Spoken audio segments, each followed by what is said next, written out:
But what would you change now? Because there are critics who are beginning to say, well, the data doesn't match what he says, and he may have modified the data this way or another. I'm specifically thinking about the Financial Times. You say? Well, I say, you know, I'm happy that this book stimulates debate and interest and income and wealth. Oh, you say more than that. If they're questioning your methods. Sure. Well, look, you know, everything is online because I want to promote an open and transparent debate. And, you know, I think we will collect more data in the future. We will update the series. You know, so, but did you make mistakes and you now say, yes, I was wrong. The data does not say what I said it said because I read it the wrong way, or I looked at the data and it didn't say what I thought it said? No, all the series I have put are the best possible series I think one can put, given the evidence that we have at this stage. You know, I think the problem with the Financial Times claim is that they are really making a lot of noise out of very little. You know, to put it this way. You know, in the sense that if you at the end of the day, they make little corrections, which I disagree with to some of my series. But you know, most of the time the curves look exactly the same. Now, the only country where they claim they have a different conclusion is actually for Britain in the past 10 or 20 years. Now, you know, first of all, the book is about 20 countries over 2 centuries. So if their only problem is with one country over the past 10 years, you know, that would already that would not be that much. Makes a lot of sense. Now, for the recent period in Britain, apparently the Financial Times people believe that wealth inequality has reduced in Britain in the past 20 years, you know, which is quite an incredible statement for a newspaper that's supposed to be specialized in the study of financial matters. They're so stupid. Because, you know, if you take, if you look at the price of mansions in London, and if you look at any ranking of billionaires, across the world, and particularly in Britain, you know, I think everybody can see that the top of the wealth distribution has been rising faster than average wealth in Britain. And, you know, if they don't see that, you know, I think it's a bit sad for them, given what they're supposed to be good at. So, you know, again, I think what we don't know is whether what we see at the very top of the wealth distribution for billionaires, you know, also applies for people who are rich but who are not billionaires. You know, people who have, say, 5 or 10 or 20 million pounds or dollars or euros. And here we have very bad information. So, you know, if I want to take something positive from this controversy with the FT, is that indeed we know too little about wealth dynamics for the very recent period. Yeah, this guy knows what I'm talking about. Thomas Piketty, you say that an 80% tax rate over incomes of $500,000 wouldn't reduce the growth of the American economy. It's a bit of a leap of faith, isn't it? Oh, maybe it should be above 1 million or above 2 million. But look, I'm not here to make predictions. I'm here to try to put these issues in historical perspective. So what we've had in the past, you know, is a very diverse set of experience in terms of tax policy and inequality and growth. So, for instance, you know, in America, in the United States of America, on average, the top marginal tax rate between 1930 and 1980 was 82%. Over a 50-year-long period, you know, sometimes it was 90, somewhere it was 70, but if you make the average over this 50-year-long period, this was 82%. Now, this applied above $1 or $2 million of annual income, typically, so very high income. And I guess this is the reason why, you know, apparently this did not destroy American capitalism. So, and in fact, if anything, you know, growth rate, productivity growth rate, innovation, as far as it delivers productivity growth rate, was higher before 1980 than it has been since then. So, you know, I think we should try to have a quiet debate about these issues. You know, 80% tax rate would be a disaster if you were to impose it on everybody above 200, above 1 or 2 million. Above 200. 200,000 pounds or $200,000, but, you know, above 1 million or above 2 million, you know, the historical evidence suggests that, you know, paying a manager's 10 million instead of 1 or 50 instead of 10, you know, it's not that useful. You know, so above a certain point, you know, you just don't see in the data the extra managerial performance that you would like to see. He's not talking about whacking the rich, he's just talking about whacking the super rich. What's wrong with that? Well, there's lots of economic evidence and lots of counter-economic evidence, actually, that high marginal tax rates on high earners actually has a negative effect on growth. I know that some of your work suggests otherwise, but many other people have done work on this. So I'd suggest. Sorry, can I just finish this point? But you don't I'd say suggest this. that if you look at the history of the UK, for example, we had extraordinarily high tax rates in the 1970s, up to 98% on unearned capital income. That time wasn't a sort of productive egalitarian paradise in the UK. In fact, it was associated with the period of worst industrial relations that we've had in the 20th century. The FT has said that some of your numbers have been constructed out of thin air. This is wrong. You know, I have responded to that, you know, point by point. You know, look, I put all the data online. Everything can be reproduced, including the formulas, all the computer do files, and you know, we put updated data online almost every week. You know, on the World Top Income Database website. So, you know, I am very happy that, you know, this book is stimulating debate. You know, this is what it is here for. And you know, I think in the case of the FT, I think they are wrong. You know, I think they should not deny that, you know, inequality, you know, has been rising. And it's not just the FT. It's not just the FT. It's the Office for National Statistics, our main statistical body.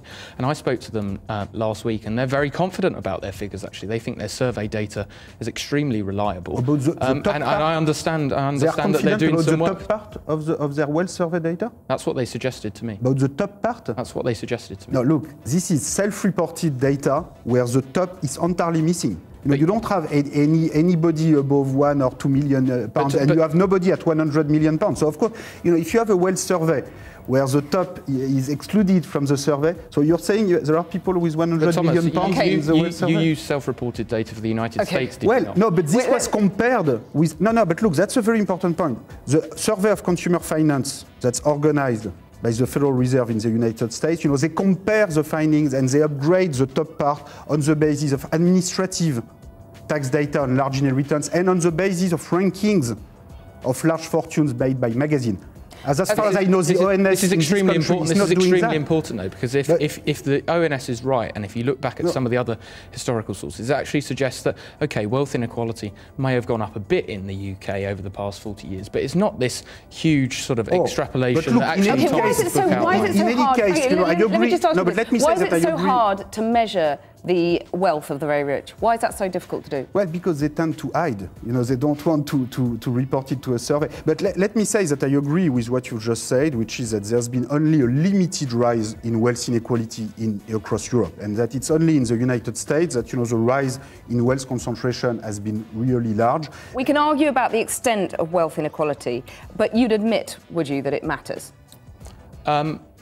It depends, actually. And actually, I think one of the weaknesses of Thomas's book, which I think is a very interesting contribution to the debate, is that Barr sort of saying, oh, there's democratic implications, didn't really spell out why wealth inequality was necessarily a bad thing. And I actually think this is all a bit of a sideshow. If you look back at the history of the past 200 years, since we've sort of rolled out capitalist systems across the world, we've seen the most extraordinary improvement in the absolute living standards of people all across the world. And we're seeing this in China and India at the moment, and global inequality, if you take that measure, is actually falling. So I think we can get wrapped up in this very static look at the distribution of wealth or the distribution of income at any one time. But wealth inequality feels pretty rough if you're at the bottom of the pile, doesn't it? But that's poverty. You know, poverty feels very rough. I don't think inequality feels very rough per se. I mean, what's the causal mechanism by which inequality per se leads to poorer living standards? I mean, that's poverty. That's not inequality. Look, I think most people in the UK think that when they've earned their income and earned wealth, it should be theirs. I think if you look at the inheritance tax, for example, 70% of people in the UK think the inheritance tax is wrong on principle. And that's why most people wouldn't vote for taxes. Let me put this to you, though. You've got a book on capitalism, storming up the bestsellers charts, suggests a fundamental crisis in capitalism. Can it survive? Well, I think it can survive because I think it's the only show in town. Look, the book was really split into 3 parts as far as I can see. First, it's a very useful contribution on the history of inequality of income and wealth, which I think is fantastic work. The second part was on a sort of forecast of what would happen, based on certain assumptions, which, some of them are more questionable than others, assumptions about growth, assumptions about how much the wealthy save, about transmission of inheritances. And the third was the policy recommendations. I actually think when this debate's all over, the second two won't be remembered as much as the contribution of the first. You were in Parliament yesterday. I think you saw Ed Miliband among other people. Is he the man to translate your ideas into action, do you think? Look, I'm not going to take position, on the UK He's taken a position on you, though. Debate. Yeah, again, I think these issues are beyond left and right. We talk a lot with Ed Miliband about this mansion tax issue, and as I told you before, to some extent this is a joint Labour and Conservative product, and I think both parties should be concerned about making it work in a more efficient manner. And again, annual Did you meet the property Tories tax, yesterday? annual property tax. I don't think they invited me, but I'm a very polite person, and I usually respond to invitation. But Ed Miliband's impressed you, has he? Most of the time. Yeah, I think he's concerned about a situation where, it's more and more difficult for people who start with only their labor income and no inherited wealth, to accessing wealth and start accumulating wealth. And, ultimately what I care about, is the diffusion of wealth. It's not the fact that we have large quantities of wealth relative to GDP is certainly not bad per se, but we want that everybody has a chance, to access property. Right now, when you have a large mortgage, and sometimes some people have mortgage that can be, even larger than their property value, but you keep paying, the same property tax in most countries or the same council tax in this country than someone without a mortgage and was inherited from his house or was finished reimbursing the house 30 years ago. I think that's wrong. I think if we want to help newcomers to start accumulating wealth, people who start from zero, we need to have a more balanced tax system, taxing labor income less, and taxing large accumulated wealth a bit more, because you have to make choices. Okay, Thomas Piketty, Ryan Bourne, thank you very much for joining me. This is a picture showing the evolution of income inequality in a number of regions in the world, and I'm going to be commenting on that in a minute. But first of all, let me say, generally speaking, in my research, I have been concerned with trying to understand the historical evolution of the distribution of income and wealth. And so this is a lot of archival work that in effect was not done before, I think largely for bad reason. There was a lot of historical material on income and wealth, sometimes dating back to the 19th century, 18th century, and certainly for most countries the material was available throughout the 20th century following the creation of a modern income tax system in the late 19th, early 20th century in most developed countries and in a number of developing countries as well. But this material had never been used before, I think largely because this was viewed as I guess it was too historical for economists and too economic for historians, so it was in a sort of academic no man's land and nobody was really using it. And so I started working on this material now almost 20 years ago. I was very fortunate to find the support and friendship of someone who has spent a lot of time in Oxford, who was Tony Atkinson, and who unfortunately passed away early in 2017, and who was the first person to read my work on France, and then together we edited two big collective volumes that were published by Oxford University Press in 2007-2010, where we covered over 25 countries. Then the process has gone on, and now this has become a huge international research program where we've been collecting historical data on income and wealth inequality. I wrote this book, Capital in the 21st Century, that was published in 2014, that was based on part of this evidence. But we're still continuing, and today I'm going to show you some of the new research coming out of this program. So one of the big limitations in my book, Capital in the 21st Century, well, there are many limitations, of course, this is just one book, and I'm still young, so I'm still going to write many more books, but one of the obvious limitations is that it was very much Western-centric. Okay? It was very much centered on the case of Western Europe, North America, a little bit Japan, Australia, New Zealand, but basically there was very little outside of the West. I mean, it's not that I was not interested. To a large extent, it was for a lack of access to the relevant historical data. But it's a bit more than this. It's also that the story I was telling about the historical dynamics of inequality in capital in the 21st century was very much centered on the role played by the major shock of the 20th century, World War I, World War II, the Great Depression, the Bolshevik Revolution, and how it brought, through a sequence of dramatic events and more positive political events with the development of the welfare state after World War II, to the reduction of inequality, in particular in Europe, which used to be very unequal up until 1914, particularly in Britain, but also in France and throughout Europe, and which in the 1950s stands at a much lower level of inequality.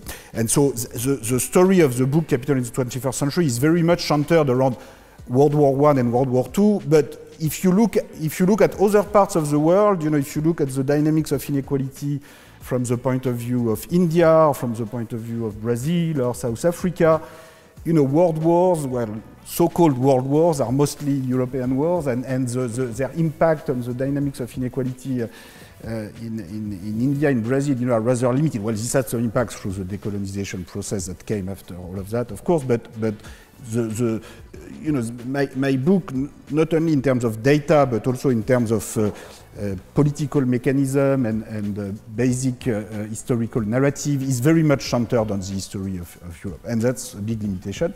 And so what we've been doing in particular, so this graph comes from the World Inequality Report 2018, which we just released 2 months ago. So you will get, if you go online at WIR 2019 WID.world, and more generally, if you go to the website WID.world, WID.world, you will find the report, you will find the full database, with actually many more countries, in particular in the emerging world, which were not covered in my book because we didn't have the access to the data at that time. And so on this graph, you see that in addition to Europe, which is a European wide level of income inequality, and US-Canada, which is a North American measure. You also have India, Russia, China, which typically are countries that, and we also have in the report the Middle East, which appears to be the most unequal region in the world in terms of distribution of income and wealth if you measure inequality at the level of the entire region. So one of the main novelty of this World Inequality Report is that we are now able to compare basically all the different regions in the world and to put the discussion of inequality into a more global perspective.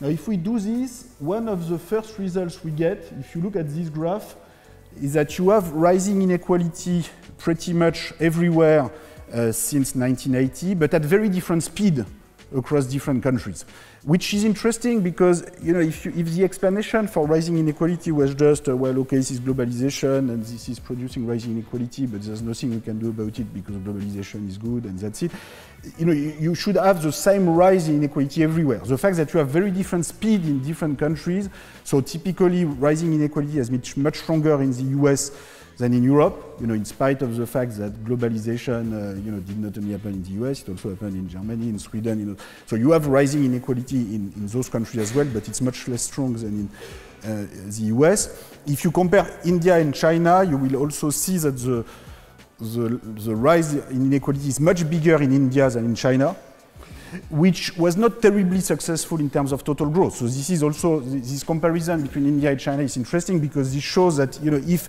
more inequality was always good for growth, you know, you should have had more growth in India than in China. You know, the two countries had very comparable per capita income level at the beginning of the period.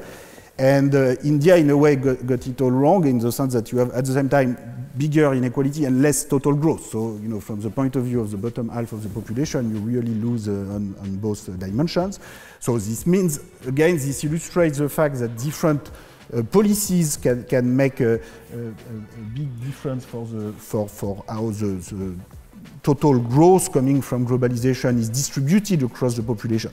So the bottom line and the basic conclusion from this first graph is there are different ways to regulate globalization, you know, different policies. So in particular, why is it that you have more unequal growth in India and China? Well, probably the policies in terms of investment in education, in health, in public infrastructure, were more egalitarian in China than India. It's not that they were completely egalitarian, but at least say the bottom half of the population or the bottom 60 or 70% of the population got more educational investment. If you look at health spending, there's no doubt about this, than in India, where the bottom part of the population did not make enough progress and did not benefit from sufficient investment over this period. So if you go online on this website, you will have a lot more details about the different country cases.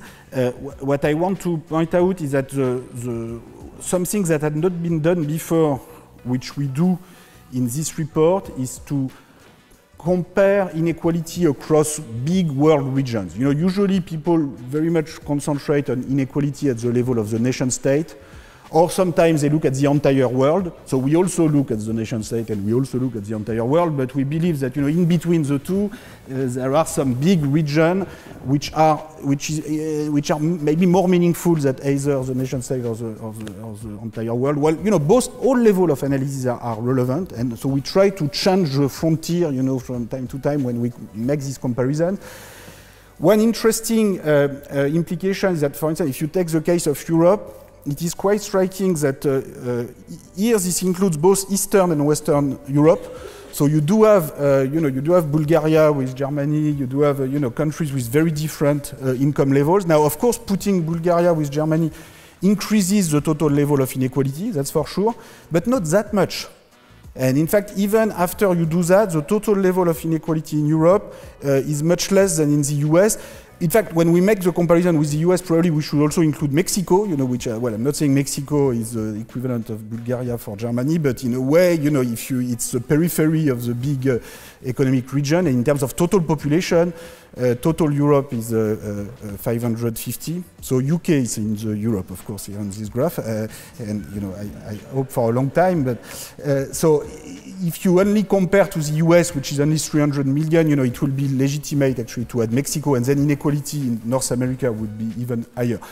So why is it legitimate to compare these big regions? Well, because even though they don't have a common government, a common policy, they do share common institutions, they do share sometimes trade agreement, sometimes migration agreement. So under different arrangements, you have more free mobility in Europe than in North America, of course. Maybe this has also something to do with the outcome in terms of inequality. So this also creates other problems, and some people may be unhappy about this, of course, but there are also other dimensions of policies, including regional investment funds, which you don't have in North America, or at least you can have it to some extent within the US, because a lot of the federal budget in the US is doing, in effect, a lot of redistribution between Louisiana and California, etc. But if you take a broader perspective, this is much less so. Another interesting comparison, which I don't have on this graph, is with the Middle East. So here, you do have regional political institutions with the Arab League, but in terms of actual redistribution, they don't do much. So you have redistribution, in the sense that the Egyptian government is regularly begging the Saudi government to lend money, but the institutional arrangements through which this takes place, is far from satisfactory and is very insufficient. I don't want to seem as if I want to explain everything with inequality, and I'm certainly not saying that the fact that the Middle East in our report is the most unequal region in the world is the only explanation for the political instability of the Middle East. That would be a very stupid statement, but at the same time I think it can contribute to exacerbate the tension, and to me this is really the biggest danger with very high and uncontrolled inequality, that it tends to fuel tension within countries, sometimes between countries. I think the very high level of inequalities that we had in Europe until 1914 did contribute to the fierce nationalist competition between countries and tension within countries. And today, if you look at the Middle East, it's clear that some of the very large inequality within the Middle East did lead, in some cases, directly to invasion of countries by others, which were partly motivated by the redistribution of resources. If we move to the next slide, so here you only have US, Europe, and Japan. And you can see how the period of rising inequality after 1980 came after a period between 1950 and 1980 of relative equality. So again, the numbers, let me say just a few words about the numbers. Here, the simple indicator of inequality we are looking at is the share of total income going to the top 10% of the population. So if you had complete equality, it should be 10%. If you had complete inequality, it should be 100%. So, of course, in practice, it's in between 10 and 100. But as you can see, this can vary quite a lot. If you think of the previous graph, it could go from 20% in the most equal to 60 or actually even 70% in the Middle East. So it goes pretty much the whole spectrum. I mean, not quite from 10 to 100, but it goes from 20 to 70. So here you can see that the historical period of relatively low inequality between 1950 and 1980 came after the 1914-1945 period of very large shocks. Before World War I, there was no tendency for reduction in inequality, which is probably one of the most important findings which influence a lot my view on the historical dynamics of inequality. In particular, in France, up until 1914, there was rising concentration of property, and which is interesting because France, my home country, likes to present itself as a country that has been in love with equality since the French Revolution, etc. But there's always a lot of hypocrisy behind this kind of statement, both 100 years ago and today. And it's interesting actually for the record that this kind of statement was used in France before World War I to justify the fact that France was actually the very last Western country to create the income tax, and the law creating the income tax in France was passed during the summer of 1914, the law of July 15, 1914, and it was passed not to get income tax revenue to invest in schools, but rather to go to war with Germany. Okay, this was the only reason why at the end the French Senate accepted to vote the income tax.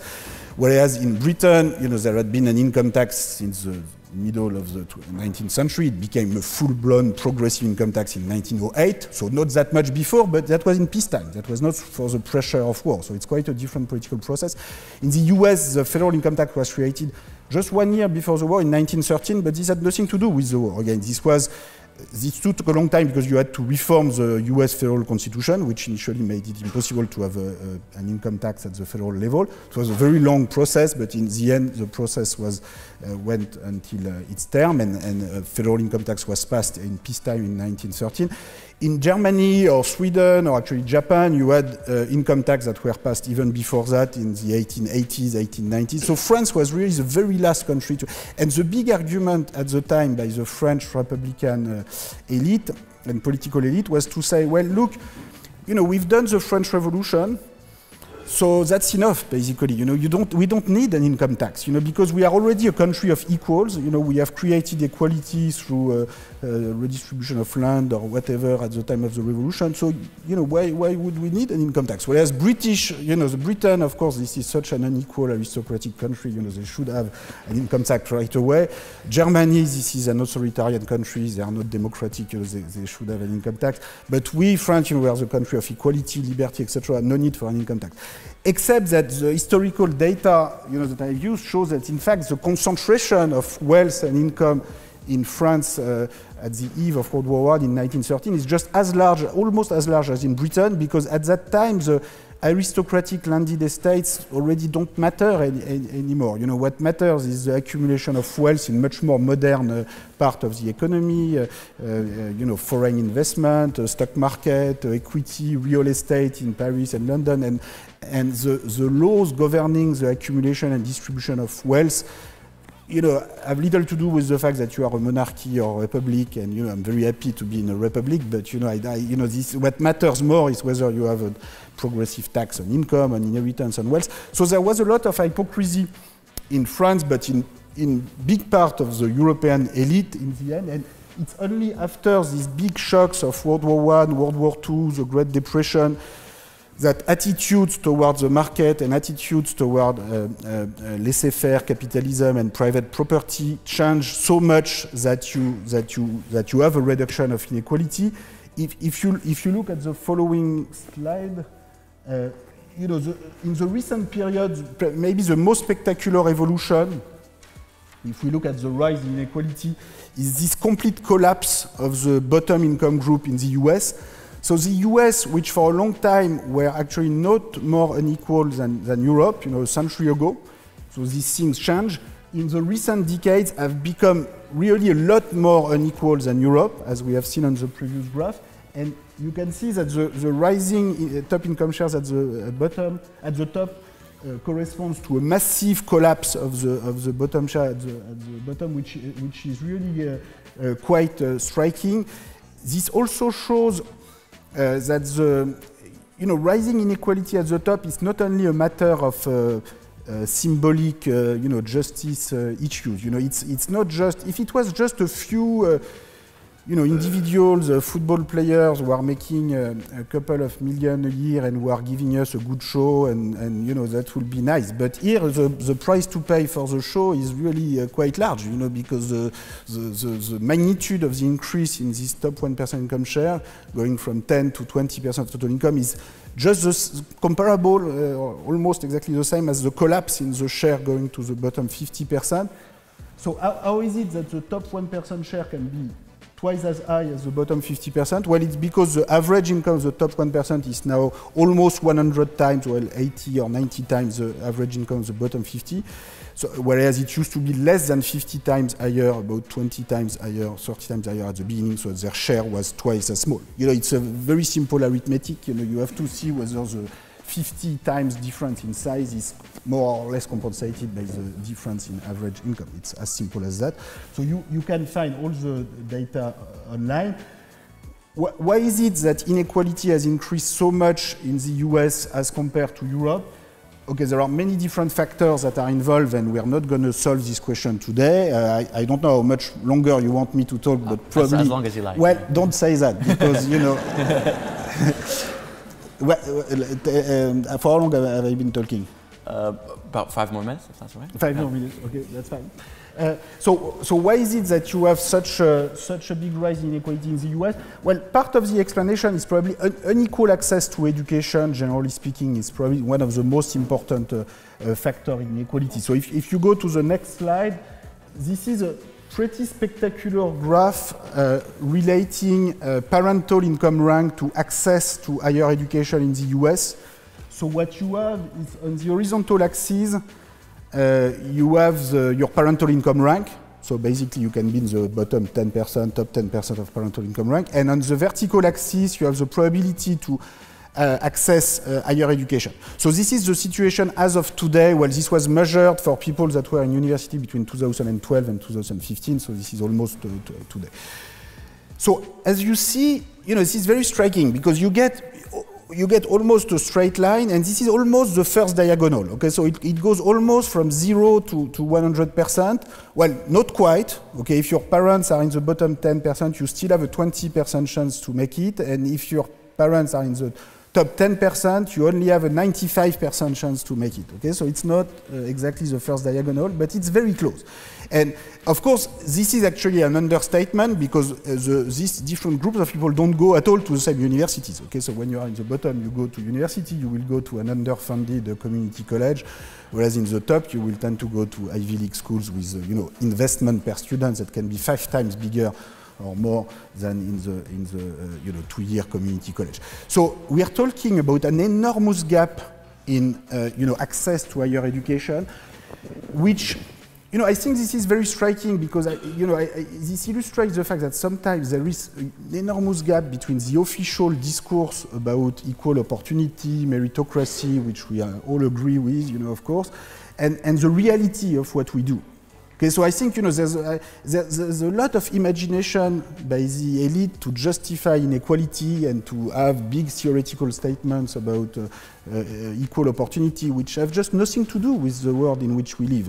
And so I was talking earlier of the hypocrisy of the French elite in 1914, but you have this today, well, in the US, or actually in my home country, of course, in France, and pretty much everywhere. So I think it's important to put this kind of statements on equal opportunity, etc., under public scrutiny, and to have access to the relevant administrative data so that we can measure not only the evolution of inequality in itself, but also the evolution of differential access to public services, either education, health, other public infrastructure, and so this was not in my book, again, because the data did not exist at the time of the book. And my friend and colleague Emmanuel Saez and Raj Chetty at Berkeley and Stanford were able actually to link up the income tax declaration of the parents with the social security number of the students in the universe of US schools and universities, so that they can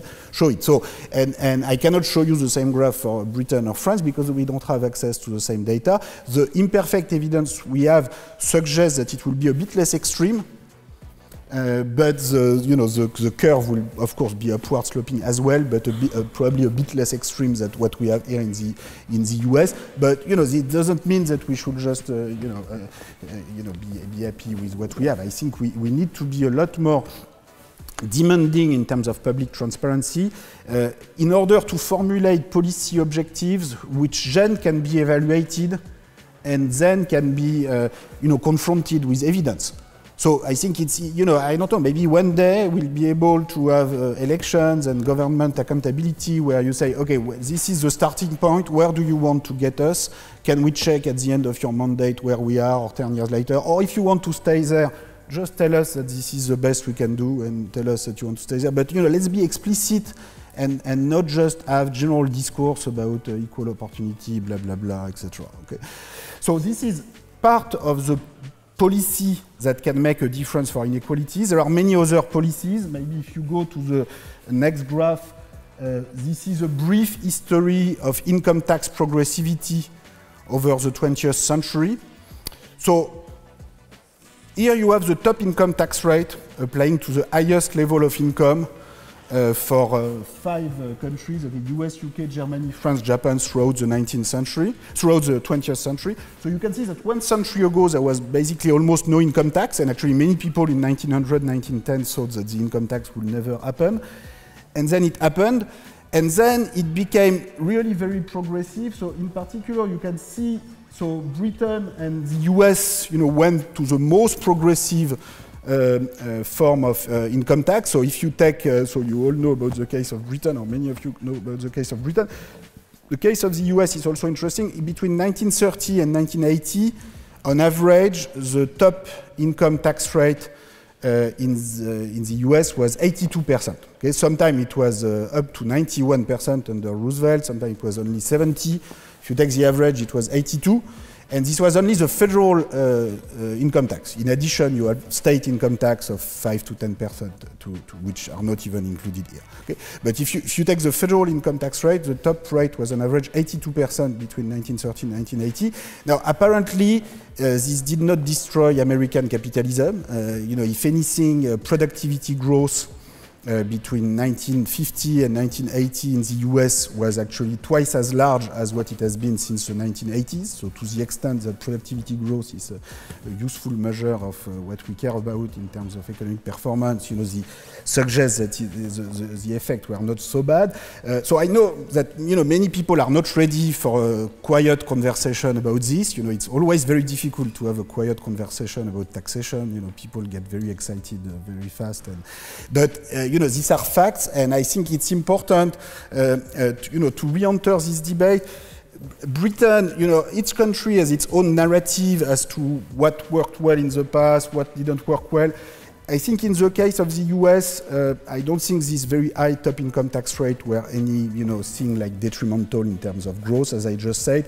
In Britain, I don't think this was the major problem in Britain in the 60s or 70s. I think the problem had more to do with the lack of proper investment in education, in particular a very elitist system, other issues regarding labor regulation, which probably were more important than this tax problem. But this is a very controversial area, and it will always be, and that's perfectly fine with me. But at least I think it's important to have this historical perspective, because this is about income taxation. If you look at the next slide, you have a comparable evolution for the taxation of inherited wealth.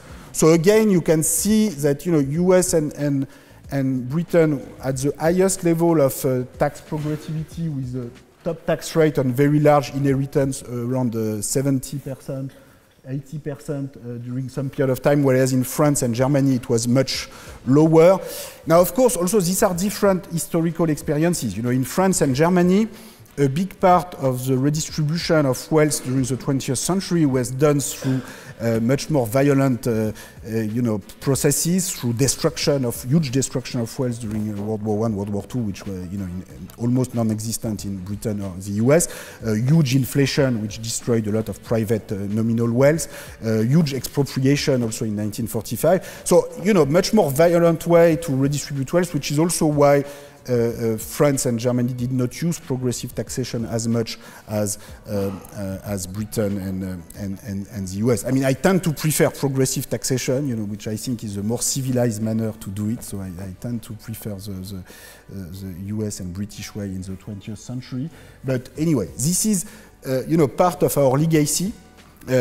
Look, Germany, if you look both on this graph and also on the previous graph, if you return to the previous graph, you will see that the only time, so Germany is in green, the only time when you have an 80% top tax rate in Germany is between 1946 and 1948, which is when the income tax of Germany was set by the Americans through the Allied Control Council, and they did the same in Japan. And the Americans were not doing that to punish the German or Japanese elites for what they did a few years before, because in fact they were having the same tax policy at home in the US.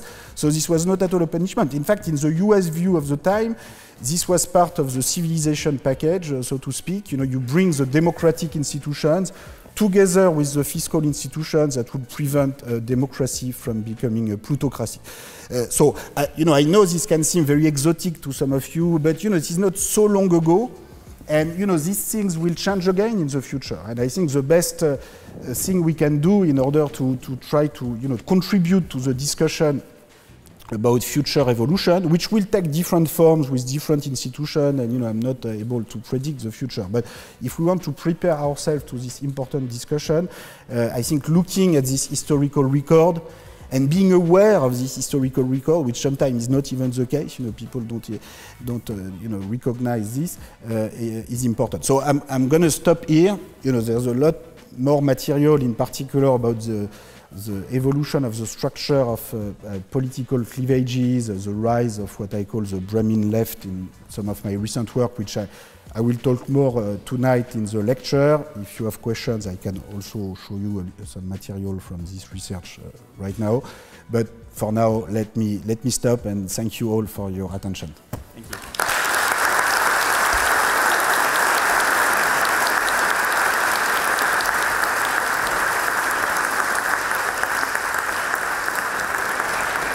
All right, thank you very much for joining us and for your speech. So I'll ask a couple of questions before opening up to the audience.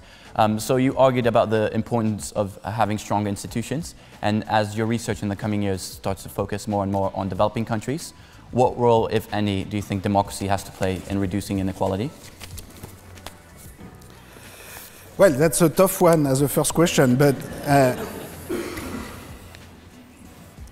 think the deliberation and the sharing of information and the sharing of power are, of course, ends in themselves and values in themselves, and have a value that is not only instrumental to other goals. So, we really care about public deliberation, we care about voting rights, we care about decision right and the equal distribution of power. So this has a lot of value in itself.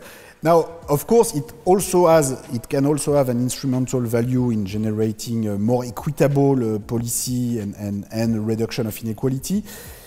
Now, the link, unfortunately, is not always mechanical, because it depends on what we really mean by democracy, free access to the media, how free is democracy.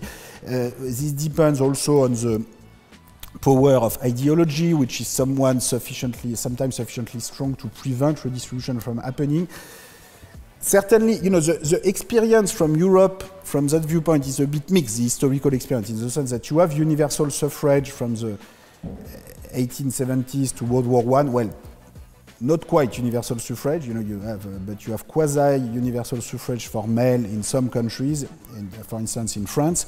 And this does not really, as I was saying, in the end, it was only with World War I that you had this big redistribution, creation of the income tax. Why? Well, probably because the elite, as I was suggesting, were sufficiently powerful in their political discourse, their ideology. It's not only... it's always complicated to know where to stop in terms of redistribution. So it's not. I'm not trying to say more redistribution is always good and the elites are always against it. It's more complicated. You need to produce an intellectual platform, an ideological platform that makes sense, that is more convincing than the other one. So unequal access to the media can bias things in a certain way. Differences in power can bias things in a certain way, but it's always more complicated than that. So the link between democracy, reduction of inequality, unfortunately, is not mechanical. And so instead of doing sometimes, what economists do, sometimes even political scientists, huge cross-country regression with 100 countries and a democracy indicator on inequality, I think we have to open the black box a little more of what democracy really means and why it works, why it doesn't work, looking at more specific country cases. And also keeping in mind that democracy is also very important at the level of production, workplace, corporations, and not only for political elections, strictly speaking. So in particular, and I will stop here, there's a discussion that we're starting to have in France, and I believe also a little bit in Britain, about corporate democracy, and should you have a worker representative with voting right in the board of companies, which is something that Germany, Sweden, and Northern European countries put in place decades ago. And for a long time, in France, employers and shareholders, they didn't want to hear about this. They would say, we don't want to have workers on board, or they can be on board but with no voting right for any decision. These people are dangerous people. They should be in the street, but they should not have voting rights in board. And then at some point, just during the past 10 years, especially because of the economic success of Germany, people started saying to French employers and shareholders, but look, in Germany they have 1/2 of the seats in their board for worker representative. In Sweden it's 1/3, and apparently it's not working so bad. They seem to be able to involve workers in their investment strategy, in the corporate strategy, in the company, in a way that seems to work better than you guys in your French companies where shareholders have all voting rights. So why don't you look, and why don't you introduce, and we are starting to introduce voting rights. So that's and that's, I think the evidence is that this is actually useful to involve more the labor in the. So again, that's a controversial issue, but my understanding is that this kind of debate, for a long time, it didn't come to countries like France or Britain. And in the US, we are very far to have it, but why not even in the US one day? And it's interesting to see how sometimes these kind of ideas spread at particular time and not in other times, in spite of the fact that this kind of corporate democracy or social democracy was in place in Germany or Sweden starting in the 1950s, 60s, so the discussion could have started long before. So these are some of the dimensions which I think are very important. Sure. So speaking about democracy in France, as we approach a full year into Emmanuel Macron's presidency, some of his policies include replacing a wealth tax with a real estate levy and loosening employment laws, which makes it easier for companies to fire and hire employees. So what is your evaluation of his performance so far, first in general, and then in particular with regards to his economic policies? Okay, well, I think he should have used his money differently. Well, he should have used our money differently, and he should have used our money to more to invest in education, in particular in higher education, rather than spend it on this suppression of the wealth tax, which I think was not useful, because if you look at the data, it's a very practical and pragmatic issues. If you look at the evolution of wealth in France, top wealth groups have been doing very well. Not as well as in the US, but they've been doing very well in the following sense, very precisely. You look at the average wealth in general, but even more so, top 1% wealth group, top 0.1% wealth group. They have increased. You look at the average wealth, they increased over the past 20 years or 30 years, so since the creation of the wealth tax in particular. This has increased much faster than average income or per capita GDP, but also because usually when you say that, people say, oh, that's because of real estate boom, etc. Okay, except that this has also increased much faster than real estate prices. So if you look at average wealth of the top 1% group, which is mostly financial assets, real estate assets are important in the middle of the distribution, but if you look at, above 2 or 3 million euros, or if you look above 10 million euros in wealth, real estate is less than 10% of total wealth. So when you suppress the wealth tax for financial assets, in effect, you are suppressing 90% of the wealth tax for the higher wealth.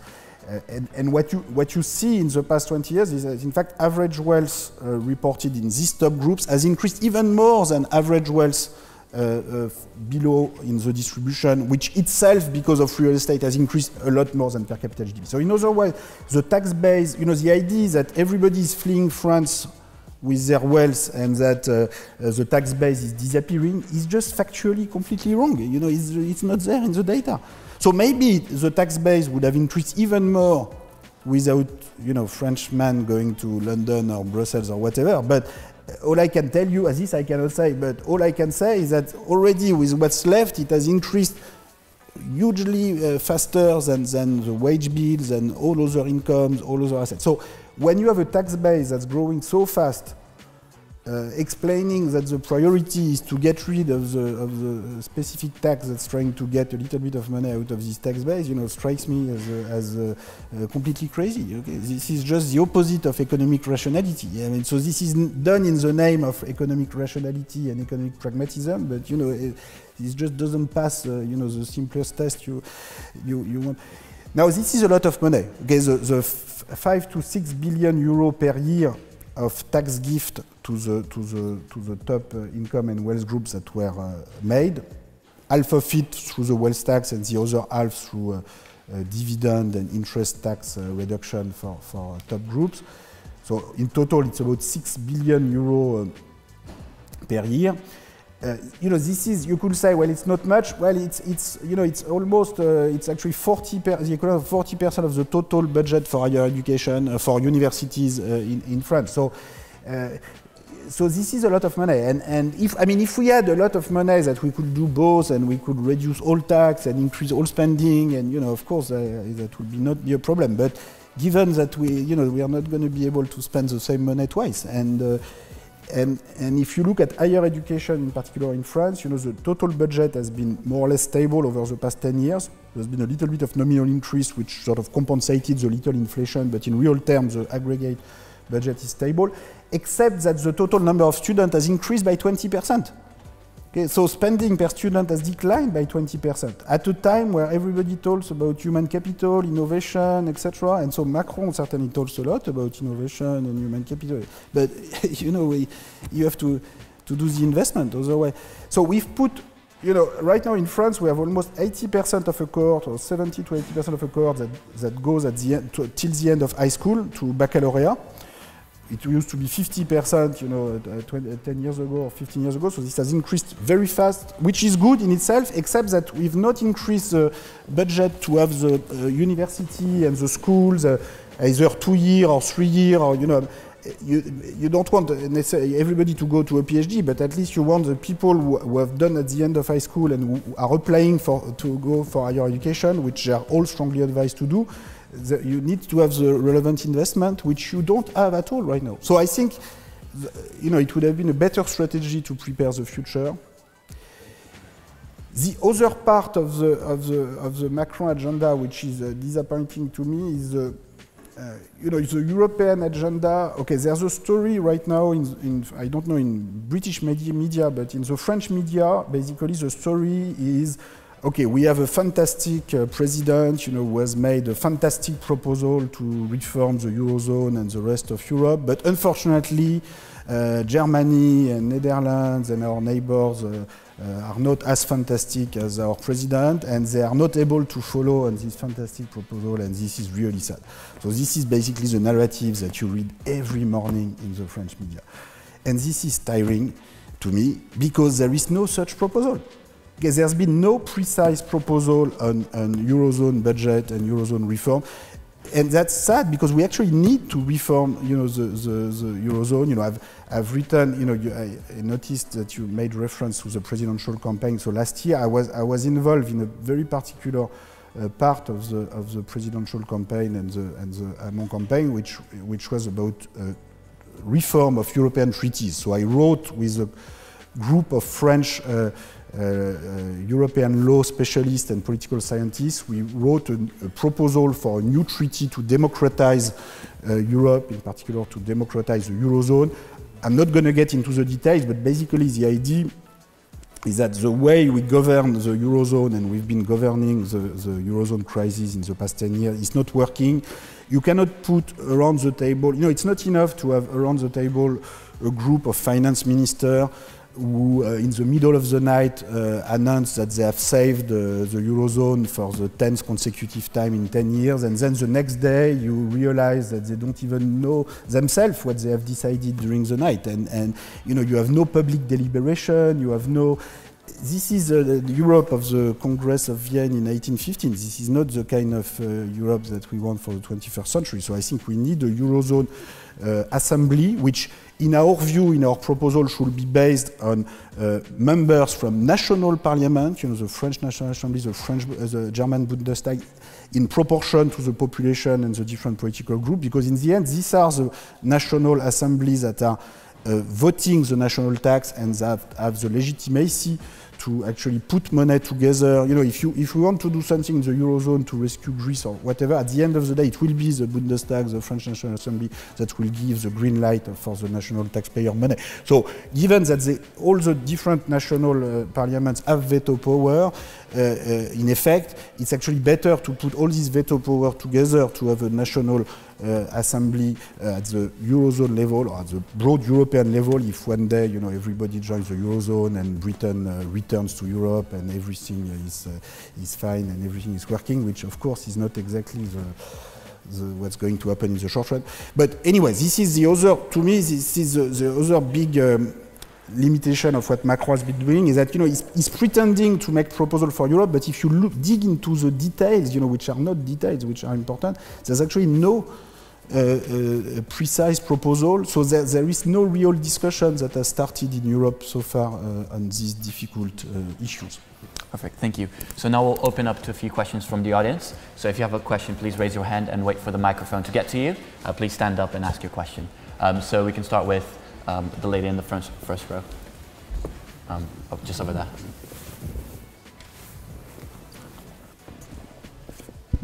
Thanks, Professor Piketty, for talking to us today. I have a comment and a question. The comment is on the graph you showed of the income rank and the educational attainment in the US. And I just wanted to say that that's correlation, that's not causation. There might be something completely else going on that drives both factors. And my question is, I think you would agree that perfect income equality is not the goal either. And high income inequality as well as high income equality leads to is not the best way to achieve high economic growth. So I'm wondering what your opinion is, like where the sweet spot is of how much income inequality is healthy to incentivize people to work and to have the economy grow. Okay, well, thanks for both questions. Let me start with this one. Yeah, no, of course it's not causation because parental income comes from all sorts of other things. So, you know, you have inequality not only in parental income, but also in parental education, in how much, you know, cultural investment you have at home, etc. So we, of course, I agree with this. Now, does this imply that we cannot do better than this? You know, I think you would agree that this is really quite extreme. You know, now this is not, once you've said that, I agree that, you know, this is not saying what will be the ideal. You want to compare to other countries. So as I told you, unfortunately, we don't know very well, but there are some estimates for Denmark, and we can do some computation for France and Germany. The line will be much less steep. You know, it will still be rising, but it will not be as extreme. So this suggests and these countries, you know, in terms of total productivity, you know, GDP per hours of work are roughly at the same level as the US. So, but with less inequality. So this suggests that, you know, you can have, you know, you can have different choices, and that this is not. You know, this is not unavoidable. This is not. Because one interpretation behind your questions will be, well, you know, there's nothing we can do with this. It's just that unless you take the children away from the poor parents at birth, you know, just have inequality in family transmission, in education, and you know, that's it. Now, it is true that, you know, a lot of what can be done in terms of education has to be done early. So, you know, investment in, you know, childcare, primary school is very important. But that doesn't mean that nothing can be done, you know, at the level of higher education admission. You know, I think the evidence suggests that we can do better than this. But to me, you know, this is really an issue for the future. You know, how we think about higher education admission system, you know, how much do we want to take into account parental background in addition to the grades obtained by, you know, high school students, and how do we want to combine the two in order to regulate admission into higher education? I think this is some of the most important debates that we're going to need to have more and more in the future. And nobody has the solution. I certainly don't have the perfect solution, but I think more generally, you know, no country has the perfect solution and can pretend to know. But this data will be one of the input to talk about this. This will not be the final input. Now, regarding the ideal level of inequality, so if we go back to the previous or the previous one, yeah. So no, the next one. Yeah. Okay, so. You know, as I said, you know, complete equality will be top 10% income share equal to 10%. Complete inequality to be 100%. So the optimum is certainly in between. So far, so good. We all agree. You know, where exactly in between? I don't know. I don't have a mathematical formula. My reading of the historical evidence is that you know, when you have 30% in the post-World War II decades. It was actually quite a good compromise. Maybe we could have reduced this even more with better policies, in particular more egalitarian investment in education. But at least, you know, I think that the increase in inequality that has happened since 1980 is mostly for bad reason. You know, I don't see in the evidence I have. You know, when I compare countries or when I compare companies that are paying their top CEOs $10 million rather than 1 million or 1 million rather than 500,000, and I'm sorry, but I don't see in the data the evidence for the extra productivity or the extra growth that would justify such an increase in equity. I just don't see it in the data. Now, this is not perfect data, and so I can perfectly understand that some other people looking at the same data draw different conclusions, but you know, I've tried hard in my book, in other research, to bring more and more data so that we can have a more informed discussion about this. There will always be disagreement because we are in the social sciences. You know, we will never come with a mathematical formula saying this is the tipping point, this is the...